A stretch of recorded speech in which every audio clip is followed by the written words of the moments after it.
दोस्तों, आज हम एक बहुत ही महत्वपूर्ण विषय पर चर्चा करने वाले हैं।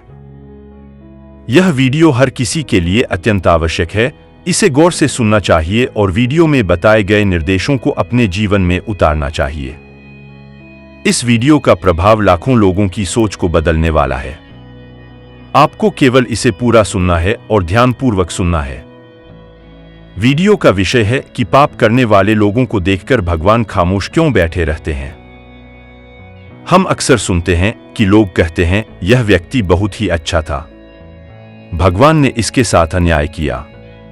कहीं न कहीं हम यह भी सुनते हैं कि अरे यह तो एक बहुत ही निर्दयी और दुष्ट प्रकृति का व्यक्ति है, वह हमेशा दूसरों पर अत्याचार करता है। परंतु भगवान उसे कोई सजा नहीं देते, बल्कि वह धन दौलत में लगातार बढ़ोतरी करता जा रहा है। इससे तो लोगों का भगवान पर विश्वास कम हो जाएगा। इसके लिए मैं आपको 2 कारण बताऊंगा कि कैसे भगवान पाप होते हुए भी देखते रहते हैं। आइए पहले एक छोटी सी कहानी सुनते हैं। मित्रों, ये किसी गांव की कहानी है जहां भगवान विष्णु का एक खूबसूरत मंदिर था। मंदिर की देखभाल के लिए गांव के ही एक व्यक्ति को सेवक बनाया गया था, जो हर रोज मंदिर की सफाई करता और स्नान ध्यान करके भगवान की पूजा करता। यदि आप इस कहानी को सुन रहे हैं तो कृपया इसे अंत तक सुनें और इसे बीच में छोड़ने की भूल न करें, क्योंकि इस दिव्य कथा को पूर्ण रूप से सुनने पर ही इच्छित फल की प्राप्ति होती है। इसलिए इस कथा को आखिर तक सुनें और भोलेनाथ का अनादर न करें। वह व्यक्ति बहुत ही गरीब और दुखी था। मंदिर में आने वाले भक्तों की दान दक्षिणा से ही वह अपने परिवार का गुजारा करता।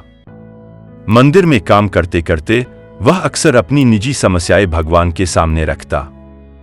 कभी घर की चिंताएं, कभी परिवार की, कभी दुनियादारी के गिले शिकवे। उसने एक दिन भगवान की मूर्ति के सामने खड़े होकर कुछ शिकायतें की। उसने कहा, भगवान, आपकी जिंदगी कितनी सुखद है।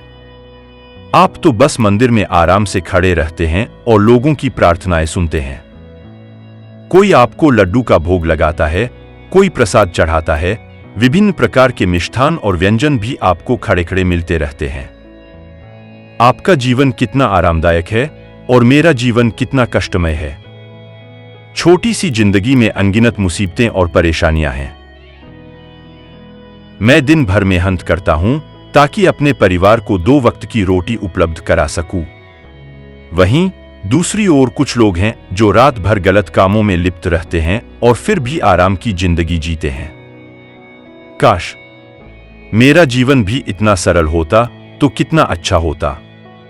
ऐसी बातें सुनकर भगवान भी चुप नहीं रह सके और मूर्ति से प्रकट होकर कहने लगे, तुम गलतफहमी में हो। हर किसी की जिंदगी अपने से बेहतर नजर आती है दूर से देखने पर। जब हम किसी की असली परिस्थितियों को जानते हैं, तभी समझ में आता है कि उसकी जिंदगी में भी कितनी परेशानियां हैं। मेरा जीवन भी उतना सरल नहीं है जितना तुम सोच रहे हो। मुझे भी बहुत कुछ संभालना पड़ता है, बहुत सारी व्यवस्थाएं और चिंताएं हैं। कैसे अच्छे के साथ अच्छा हो और बुरे के साथ बुरा, इस पर भी विचार करना पड़ता है। किसी को सताया जा रहा है तो उसकी रक्षा करनी होती है। जिस दिन तुम मेरी जिम्मेदारियों को समझ जाओगे, उस दिन तुम्हें मेरी मेहनत का भी अंदाजा हो जाएगा। भगवान बनना उतना आसान नहीं है जितना एक पिता अपनी संतान का ध्यान रखते हुए अपने दायित्वों को निभाता है। मैं भी तुम्हारी तरह सभी का ध्यान रखने की जिम्मेदारी उठाता हूं। सारी जिम्मेदारियों को एक साथ संभालना कोई आसान काम नहीं। जब भक्त ने भगवान की बातें सुनी तो कहा, हे ईश्वर, आप ऐसा क्यों कह रहे हैं? आपका काम तो वास्तव में बहुत आसान लगता है। आप जिस तरह पूरा दिन खड़े रहते हैं, मैं भी वैसे ही पूरा दिन खड़ा रह सकता हूं। इसमें बड़ी बात क्या है? भगवान ने जवाब दिया, ओ बेटा, मैं फिर से कहता हूं, तुम यह नहीं कर पाओगे। मेरे कार्य में बहुत अधिक धैर्य की जरूरत होती है और मनुष्य में इतना धैर्य नहीं होता कि वो परिणाम आने तक प्रतीक्षा कर सके। मनुष्य में यह कमजोरी होती है कि वो थोड़े से सुख पाकर अहंकार से भर जाता है और थोड़ी सी भी परेशानी में टूट जाता है, अपने धैर्य को कायम नहीं रख पाता। भक्त ने कहा, अगर यह सच है तो कृपया मुझे एक दिन के लिए आपका जीवन जीने दें। उसके बाद मैं जो आप कहेंगे वही करूंगा, यह मेरा वचन है। भगवान ने उसे समझाने की बहुत कोशिश की, पर वह बहुत जिद्दी था और नहीं माना। अंत में भगवान ने सोचा, ओ चलो, मैं इसे एक दिन के लिए अपना जीवन जीने देता हूं। कुछ लोगों पर केवल अनुभवों का ही असर होता है। वे केवल जीवन की कठिनाइयों का सामना करके ही सही मार्ग पर चल पाते हैं। फिर भगवान ने कहा, ठीक है बेटा, एक दिन के लिए मैं तुम्हें भगवान बना देता हूं और तुम्हारी जिंदगी मैं जी लूंगा। देखते हैं तुम मेरे काम को कैसे निभाते हो। हाँ, लेकिन मेरी जिंदगी जीने के लिए तुम्हें कुछ नियमों का पालन करना होगा। भक्त ने कहा, हे ईश्वर, मैं आपकी सभी शर्तों को स्वीकार करने के लिए तैयार हूं। कृपया बताएं, आपकी क्या इच्छा है? ईश्वर ने उत्तर दिया, प्रिय, सुनो। मंदिर में प्रतिदिन अनेक लोग आएंगे। उनमें से कुछ अच्छे होंगे और कुछ बुरे, क्योंकि ईश्वर पर सभी का अधिकार होता है। यदि एक पिता का बेटा नालायक साबित होता है, तो क्या वह पिता उसे अपना बेटा नहीं कहेगा?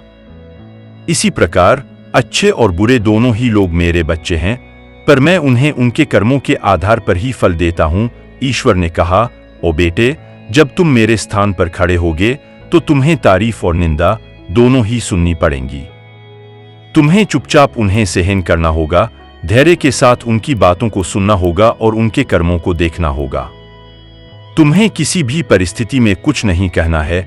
भक्त ने उत्तर दिया, ठीक है भगवान, मैं आपकी सभी शर्तें स्वीकार करता हूं।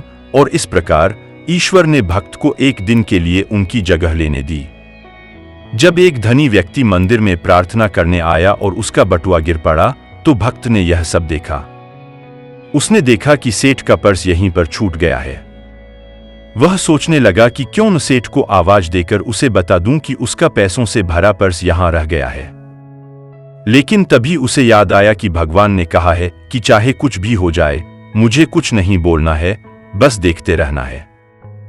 इस विचार के साथ वह भगवान का भक्त वहां खड़ा रहा और देखता रहा। फिर एक बहुत ही गरीब व्यक्ति मंदिर में आया और भगवान की मूर्ति के सामने खड़े होकर कहने लगा, हे भगवान, मैं बहुत गरीब हूं और बहुत दुख में जी रहा हूं। मेरा परिवार और मेरी बीमार मां के लिए भी मेरे पास पैसे नहीं हैं। मेरी जेब में सिर्फ 10 रुपए हैं, जो न तो राशन के लिए काफी हैं और न ही मां की दवाई के लिए। कृपा करके मेरी मदद करें। इस प्रार्थना के बाद जब वह बाहर जाने लगा, उसकी नजर पैसों से भरे पर्स पर पड़ी। उसने तुरंत पर्स उठा लिया और पैसे देखकर मन ही मन खुश हो गया। भगवान का धन्यवाद करते हुए वहां से चल दिया। इधर भगवान के भक्त ने सोचा कि यह पर्स तो सेठ का है और यह गरीब आदमी इसे ले जा रहा है। एक पल के लिए उसे लगा कि वह चिल्लाकर उस व्यक्ति को सूचित कर दे कि जो बटुआ वह ले जा रहा है वह उसका नहीं बल्कि सेठ का है। मगर तुरंत ही उसे भगवान द्वारा निर्धारित उस शर्त का स्मरण हो आया कि उसे बोलने की मनाही है, इसीलिए वह शांत खड़ा रहा जब तक कि वह गरीब व्यक्ति चला नहीं गया। इसके बाद मंदिर में एक और व्यक्ति आया जो एक सैनिक था। वह 1 महीने के लिए युद्ध पर जा रहा था और भगवान से प्रार्थना करने आया था कि उसकी यात्रा सुरक्षित रहे और वह 1 महीने बाद सकुशल घर लौट आए। जब सैनिक प्रार्थना कर रहा था, तभी वही व्यापारी कुछ पुलिस वालों के साथ मंदिर में आया, जिसका पैसों से भरा बटुआ वहां छूट गया था। व्यापारी ने पुलिस से कहा कि सैनिक ने ही उसका बटुआ चुराया है, क्योंकि वह मंदिर में उसके बाद आया था। पुलिस ने सैनिक को गिरफ्तार कर लिया। यह देखकर भगवान बने भक्त को बहुत बुरा लगा, क्योंकि सैनिक निर्दोष था और बटुआ तो वह गरीब आदमी ले गया था। भक्त को इस अन्याय को देखकर बहुत दुख हुआ। वह चुप रहना चाहता था, क्योंकि भगवान ने उसे बोलने से मना किया था, लेकिन वह इस अन्याय को सहन भी नहीं करना चाहता था। उसे पता था कि अगर वह चुप रहेगा तो एक निर्दोष व्यक्ति को सजा हो जाएगी। इसलिए उसने चुप न रहकर सच बोलने का निश्चय किया। उसने कहा, वो सेठ, यह व्यक्ति तुम्हारा पर्स नहीं ले गया है। तुम्हारा पर्स तो उस गरीब आदमी ने चुरा लिया जो मंदिर में पहले आया था। मैं भगवान हूं और मैंने सब कुछ देखा है। पुलिस ने भगवान के रूप में उस व्यक्ति की बातों पर विश्वास किया और उस गरीब आदमी को पकड़ लाई। उस गरीब व्यक्ति को बहुत दुख हुआ। अगले दिन जब भगवान मंदिर में आए तो उस भक्त ने उन्हें पूरे दिन की घटनाओं का वर्णन किया और गर्व से कहा कि उसने एक सैनिक के साथ हो रहे अन्याय को रोक दिया है। भगवान ने जब उसकी बात सुनी तो उन्होंने कहा कि उसने न्याय नहीं बल्कि अन्याय किया है। उसने उस गरीब आदमी को पकड़वाकर उसके परिवार से भोजन और उसकी बीमार मां के इलाज का अवसर छीन लिया है। भगवान ने कहा कि वह सेठ बहुत अधर्मी था और उसने गरीबों का हक छीनकर धन इकट्ठा किया था। अगर उसका पर्स खो गया था तो उससे किसी गरीब का भला हो सकता था और उस सेठ के पाप कम हो सकते थे। भगवान ने कहा कि उसने सैनिक को बचाकर भी अन्याय किया है, क्योंकि वह सैनिक युद्ध में जाकर एक कमजोर देश पर अधिकार करने वाला था जिसमें कई निर्दोष लोग मारे जाते। श्रोता ने भगवान के वचन सुनकर गहरी पछतावा अनुभव किया। वह कहने लगे, हे प्रभु, मैं केवल वो ही देख पाया जो मेरे सामने था, मुझे इसके पीछे की सच्चाई दिखाई नहीं दी। वे फिर बोले, हे ईश्वर, केवल आप ही इस दुनिया का संचालन कर सकते हैं, क्योंकि आप हर पहलू की सूक्ष्मता से देखभाल करते हैं। आपके द्वारा किया गया हर कार्य शुभ होता है। हम गलती करते हैं जब हम जीवन की असलियत को नहीं समझ पाते और जल्दबाजी में आप पर दोषारोपण कर देते हैं, विशेषकर जब हमें लगता है कि हमारे साथ कुछ गलत हो रहा है। जब चीजें हमारी इच्छा अनुसार नहीं होती, हम धैर्य खो देते हैं और भगवान पर व्यंग्य कसने लगते हैं, उन्हें दोषी ठहराते हैं। हम यह नहीं समझ पाते कि हमारे साथ हो रहे गलत कार्यों में भी ईश्वर की कोई योजना हो सकती है जो बाद में हमारे लिए लाभदायक सिद्ध हो सकती है। बुद्धिमानी इसी में है कि हमें परिस्थितियों के हर पहलू को गंभीरता से विचार करना चाहिए। यदि चीजें आपकी इच्छानुसार नहीं हो रही हैं, तो इसमें भगवान की मर्जी को समझना चाहिए, क्योंकि जो कुछ भी भगवान करते हैं वह अच्छा ही होता है।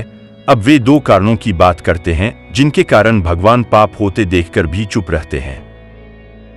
पहला कारण तो यह है कि भगवान तब तक आपकी मदद नहीं करेंगे जब तक आप दुनिया वालों पर आश्रित रहेंगे। जिस दिन आप भगवान के भरोसे हो जाएंगे, वह आपकी सहायता के लिए अवश्य आएंगे। परिवार और दुनिया के लोगों पर निर्भर रहने की वजह से भगवान ने द्रौपदी की इज्जत नहीं बचाई थी। जब तक द्रौपदी को लगा कि उसके पति और बुजुर्ग उसे अपमान से बचा लेंगे, तब तक उसने भगवान को याद नहीं किया, और नहीं तब तक भगवान श्री कृष्ण उसकी मदद के लिए आए। वे बस इंतजार कर रहे थे कि द्रौपदी कब उन्हें पुकारेगी और वे उसकी इज्जत बचा सकें। जब द्रौपदी ने परिवार का सहारा छोड़ दिया और भगवान कृष्ण को पुकारा, तब उन्होंने तुरंत उसकी इज्जत बचा ली। भगवान कर्मों का भी ध्यान रखते हैं, देखते हैं कि किसे किस कर्म का फल मिलना चाहिए। वे हमारे सभी कर्मों को देखकर निर्णय लेते हैं। इसलिए हमेशा भगवान पर भरोसा रखें, वे आपका बुरा कभी नहीं होने देंगे। अगर यह कहानी आपको पसंद आई हो तो वीडियो को लाइक करें और चैनल को सब्सक्राइब करें। धन्यवाद। अगली कहानी में मिलेंगे नई ज्ञान चर्चा के साथ।